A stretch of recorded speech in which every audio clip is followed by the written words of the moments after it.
So we're talking about the rise of congenital syphilis cases in Wisconsin and really across the country. So congenital syphilis is syphilis infections happening in newborns.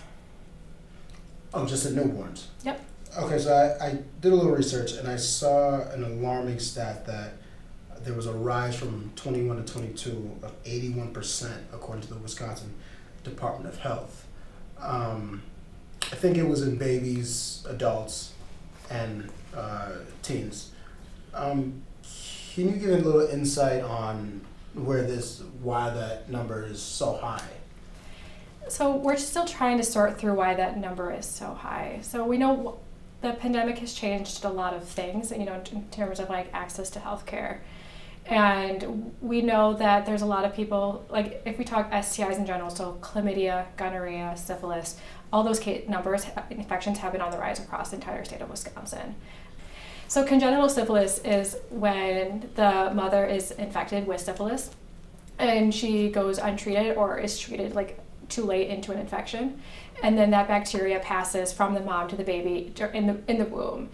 So when we're looking at why the numbers of congenital syphilis cases are so high, we also need to look at what's happening before that. So why aren't women getting tested for syphilis, or safe sex practices and testing in general? Now, the most famous case that I know is Al Capone. He had syphilis in jail, and eventually they said he had a mentality of like a 10-year-old on his final days.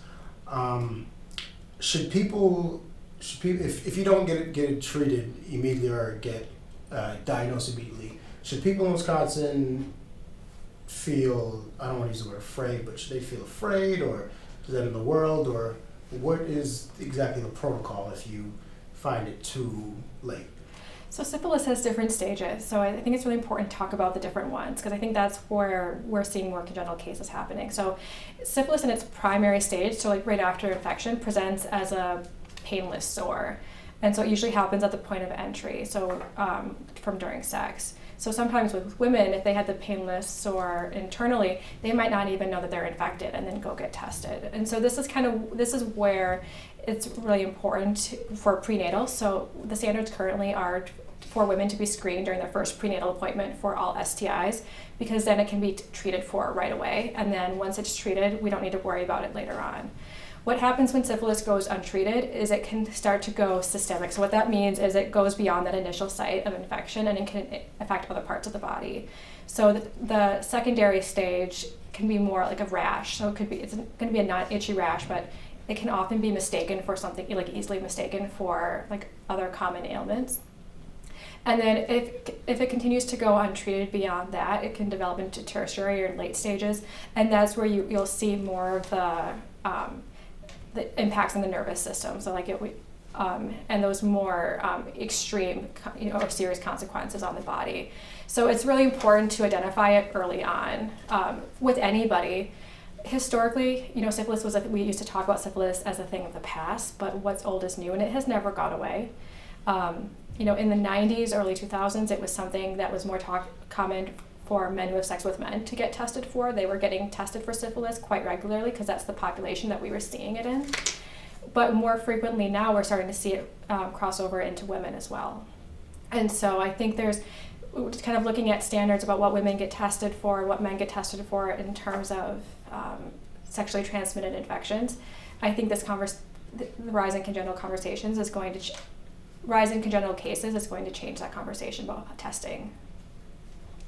Okay, is there another way for it to be, I guess, transferred besides the sexual way? So syphilis can only be transmitted two ways, so sexually or what we say congenitally, so from mom to baby in the womb. Okay, so back to the babies. What are some of the, I guess I could say, deficiencies that would give maybe a 3-year-old who has congenital syphilis? So what's concerning with congenital syphilis is a child might not always show signs right after they're born. And so this is really determining on when the mom had the infection and when she got treated or if she got treated.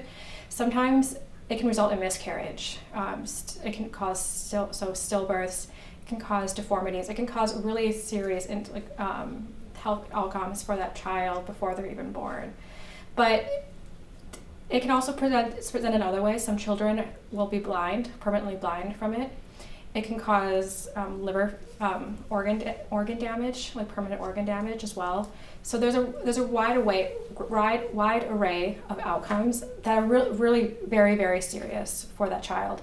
The good news is, though, that if a syphilis infection is identified again in that mom early on, treatment is it's easy and it's quick and it's effective. And so treating that syphilis right away will prevent that child from getting it.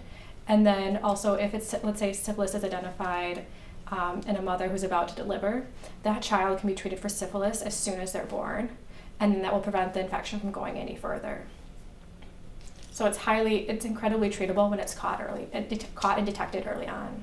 So the treatment would cure the infection. Okay. Yes.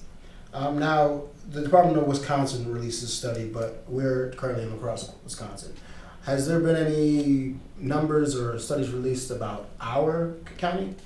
We don't have any numbers available yet for La Crosse County, but we're still waiting on the data from the state for that. Okay.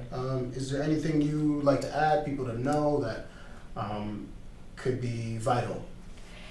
I want to bring it back to the larger conversation about sexually transmitted infections, and it's that it's really easy to prevent them in the first place. So if you're not in a monogamous relationship, it's using protection and it's getting tested regularly. We really want to try to reduce that stigma of getting tested for STIs because treatment is so readily available. And that is whether you have chlamydia, gonorrhea, or syphilis, or you might be exposed or at risk for either of them. If you're not in a monogamous relationship, it's really important to use a barrier protection like condoms and to go get tested. Have that conversation with your partners. Be very open when you're in new relationships about going to go get tested. Let's cut the stigma around it and just realize that's a part of normal health care is getting tested for sexually transmitted infections, because right now they're all easily treatable. It's really important for her to get treated, but that would be a conversation for her to have with her own healthcare provider about where she's at and getting that infection under control before she's looking to have a child. Congenital syphilis can absolutely be fatal to the child before they're even born, and then afterwards as well. Children can die shortly after birth from this.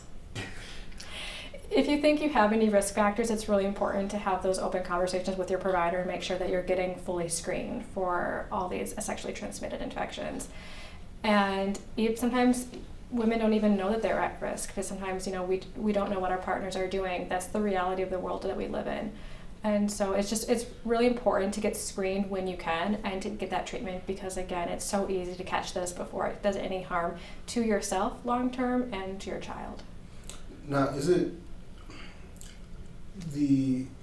going back to the whole Al Capone thing? He lived with it for I think almost past a decade, but you have some cases you die after a few months. Is it an immune system thing or something else? So I think it's with children that if a child is exposed to it in the womb, they can die within months after being born. I don't think we typically see that with beyond babies.